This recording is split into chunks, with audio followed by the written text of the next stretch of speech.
النصر في مباراته الأولى في دوري روشن السعودي وعلى أرضه بين جمهوره أمام الرائد بيتعادل بهدف لهدف.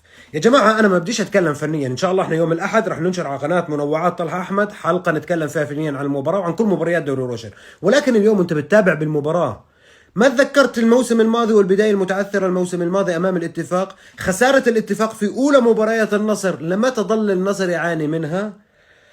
تخيلوا يا جماعة، خسر أمام الاتفاق وخسر أمام التعاون، بعدها حقق سلسلة كبيرة من الانتصارات، سلسلة كبيرة، ولكن ظلوا يعاني. إنه الهلال لم يخسر أنا خسرت، الهلال لم يتعثر أنا تعثرت، وبالتالي لدوري موجود فيه الهلال هذا المنافس الشرس والمرشح الأول للفوز في الدوري، ممنوع تبدأ هذه البداية. اليوم كان مطلوب منك الفوز بأي طريقة ممكن انك تفوز، فلا تلوموا الهلال ولا قوة الهلال ولا شخصية الهلال، بل لوموا النصر. جماهير النصر يجب أن تلوم فريقها، واللاعبين يلوموا أنفسهم، والمدرب يلوم نفسه. أنا بصراحة بتكلم من موقف حيادي، وتتفق معي أم لا قدر الله لا تتفق معي.